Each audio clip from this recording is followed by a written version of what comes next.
How you doing? Gregory Roark. It's my outline, or my cheat sheet.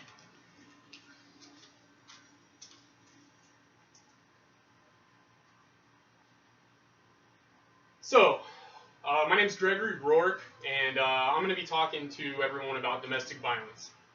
So, has anyone ever been in a situation out in public where the vibe just kind of changes, the energy, everything in the entire room, whether you're at a restaurant having a beer or maybe at a local little league field, playing ball, and you hear some commotion up in the stands, or even better yet, you're in a movie theater where everything's quite quiet and there's an outburst. Maybe that's one partner to other yelling, or maybe it's just a physical, knee-jerk reaction or something spontaneous that catches your eye. Well, a lot of times that could be a result of domestic violence or domestic violence necessarily at play, and not many people are capable of recognizing that. So basically what I'm here to do is to inform on what domestic violence is technically, to separate the thoughts of just a bad relationship and what actually a domestic violence relationship constitutes, as well as looking at the signs as to seeing what it is. So first things first, just a quick stat to kind of put everything in perspective. National Coalition Against Domestic Violence, which is the United States' utmost authority on statistics pertaining to domestic violence. They say that 1 in 4 women are actually subject, and 1 in 9 men are subject to what they call severe intimate partner physical violence. So what underlies that are going to be, punching, kicking, slapping, hair pulling, as far as even burning. Those are all under that category. So that's pretty eye-opening. So that means there's 1 in 4 of the girls sitting right next to you, or 1 in 9 of the men in this room that are actually going to have that. And that is way too high of a number. Domestic violence continues to be a black eye on society, and something we necessarily don't always want to talk about, but it needs to be talked about to know what it is, to actually end it. So, first things first, many people we know will actually be in a situation like that, and how can we help them out? How can we get them out of that situation? My credibility as far as how to know what I'm talking about, and my passion and my bias or unbiased towards it, is I have seen it firsthand in my personal life when I was younger, and obviously I was able to, or not me personally, but I'm not in that situation no longer, and it's a great thing. The purpose is to inform on the types of domestic violence and signs. So here we go. So the technical definition of domestic violence is the willful intimidation as part of a systemic pattern of control perpetrated by one intimate partner against another. And I got that definition from the National Coalition Against Domestic Violence again, because they're the utmost authority.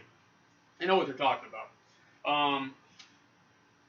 So that would lead you to believe that it's pretty rangy wording. But basically, just it doesn't have to be the man or the most dominant partner. It doesn't have to be the least dominant partner. It is systemic, so it's a pattern, and it continues, and it's just against their will. Some types are going to be economic abuse. That's not a very well-known topic. So that could be when the more wealthy partner just holds bills over their head. So the less fortunate partner has to know that they need them to survive economically, financially. They need the money from that partner. So that's held over the head, so they know they can't get out of there. Another thing is going to be they don't have anywhere to go. They're feeling like they're stuck. That's not good. So you need the money. Everyone knows that we need money. So if you have a financially stable situation, you want to keep that most times. Psychological abuse is another one. So let's say you and your partner are heading towards a breakup, and one of you knows that it's not going to end well. One might hold to stay in the relationship, and one might say they're going to kill themselves, or that's psychological abuse. So other types of behavior similar to that are going to be if nobody can have you, or if I can't have you, nobody can have you. That's a quote. That's also another form of psychological abuse, which is a type of domestic violence. Domestic victimization, according to the National Coalition Against Domestic Violence, says that it is proven that domestic violence will lead to depression as well as anxiety.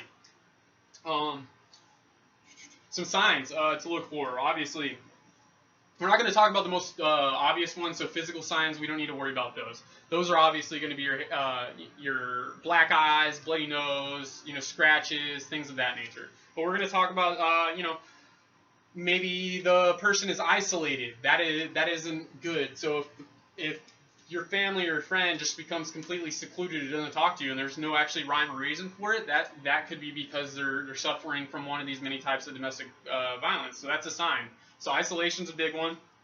Also, asking for an okay. If you can't go to a family function, anything like that, if they're always being texted or phone called and talked about, those are things that need to be obviously more aware of for your family and friends.